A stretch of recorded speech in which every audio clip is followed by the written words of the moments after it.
Doctor साहब, बहुत बहुत स्वागत है आपका हमारे न्यूज़ चैनल में और आपका शुक्रिया कि आप इतने बिजी शेड्यूल में से आज मुझे टाइम दे पाए। अच्छा, मैं सबसे पहला सवाल तो मेरा सबसे ही होता है, वो ये आपसे करता हूँ, क्या तैयारी है आपकी इलेक्शन को लेकर? सबसे पहले आपका शुक्रिया अदा करना चाहता हूँ। आपने अपने चैनल पर मुझे बात कर रखने का मौका दिया है। देखिए, चुनाव की तैयारी सभी प्रत्याशी करते हैं और जो मुस्तकिल लोग होते हैं, जो राजनीति को अपना धर्म मानते हैं, राजनीति को सेवा मानते हैं, वो लगातार 5 साल ही तैयारी करते रहते हैं। जो काम होते हैं, जन सेवा के जो भी काम चलती रहती है तैयारी, यानी उनकी तैयारी चलती ही रहती है। चुनाव तो एक मात्र जो है सिर्फ व्यवस्था है। वो चुनाव होने हैं, 5 साल के लिए होता है, 5 साल बाद फिर चुनाव होता है। बिल्कुल, तो जनता के बीच जाया जाता है, तो जो इम्तिहान है तो पर्चे जनता सोल्व कराती है। सही बात है। तो आप क्या इम्तिहान मानते हैं? आप क्या लेकर जनता के बीच जाएंगे? क्या एजेंडा आपका होगा? मंगलौर एक बहुत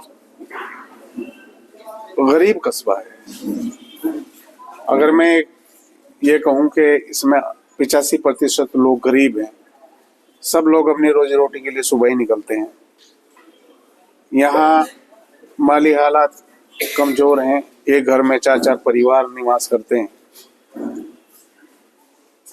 प्रयास किया 5 साल में, कोरोना आया, इसी कार्यकाल में कुछ और परेशानियां आई, जांचें हुई जिनमें काम रुके, बाधित हुए, वो भी इसी में।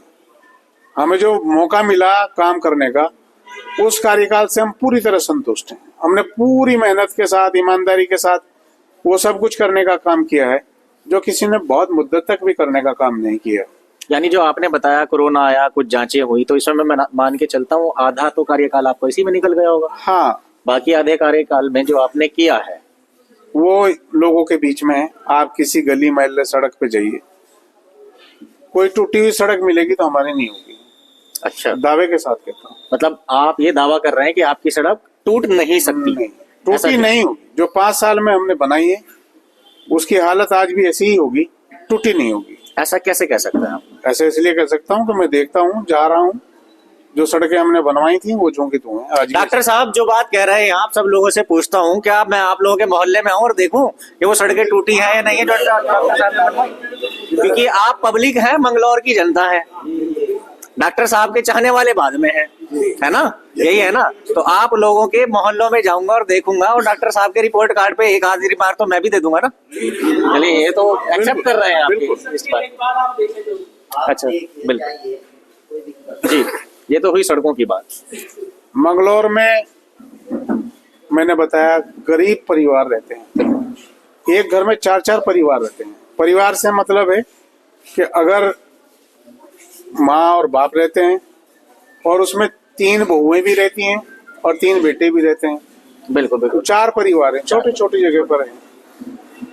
पूरी मेहनत की भारत सरकार से। माननीय प्रधानमंत्री जी की एक महत्वपूर्ण योजना है प्रधानमंत्री आवास योजना। बिल्कुल, उसको हमने बहुत अच्छी तरह से नगर पालिका में संचालन कराने का काम किया। जैसे कि कोई मिसाल?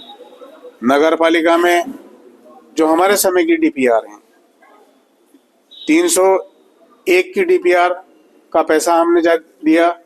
399 की डीपीआर हमारे कार्यकाल में स्वीकृत हुई।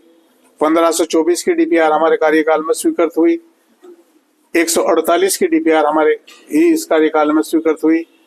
644 मकानों के आवासीय भवन जो है यहाँ बनने लग रहे हैं माननीय प्रधानमंत्री आवास योजना के तहत। ये सब इस कार्यकाल की देन है। जो आपका कार्यकाल रहा है, जो कार्यकाल रहा है, जिसे आप मानते हैं कि आधा कार्यकाल? जी, आधा कार्यकाल। आप किसी भी सार्वजनिक स्थल पे जाइएगा, आपको एक वाटर कूलर मिलेगा ठंडे पानी के लिए, मंगलौर की आवाम के लिए है। बिल्कुल बिल्कुल। आप कहीं भी जाइएगा, किसी भी धार्मिक स्थल पर जाइएगा, उसके बाहर एक सोलर लाइट लगी होगी, वो समाज की व्यवस्था के लिए। वो कोई भी धार्मिक स्थल हो, जो भी पॉसिबल था उसे किया। बहुत पुराना कब्रिस्तान है गोल गरीबा, बहुत पुराना, सैकड़ों साल पुराना। जी हमारे कार्यकाल में ऊपर वाले ने हमें उस कार्य को करने का मौका दिया। हमने उस कब्रिस्तान की बाउंड्री कराई। बहुत गहरा था वो कब्रिस्तान। जब बारिश होती थी तो कोई जनाजा लेकर उसमें जाया नहीं जाता था, पानी भरा रहता था। हमने उसका भराव कराया, उसकी बाउंड्री वॉल कराई। और कब्रिस्तान है, पठानपुरे का कब्रिस्तान है, उसकी बाउंड्री कराई। इस्लाम नगर का कब्रिस्तान है, उसकी बाउंड्री कराई। और जो सार्वजनिक कब्रिस्तान थे उनकी बाउंड्री कराई। कि हमारे नगर पालिका का ये एक पहला कार्यकाल था जिसमें किसी भी कब्रिस्तान की किसी भी समाज की बाउंड्री कराई गई। इससे पहले कोई भी चेयरमैन आया हो उसने कब्रिस्तान की तरफ को देखने का भी काम नहीं किया। अच्छा, मतलब कब्रिस्तान का एक तरह से ये कहा जाएगा सौंदर्यीकरण आपने कराया।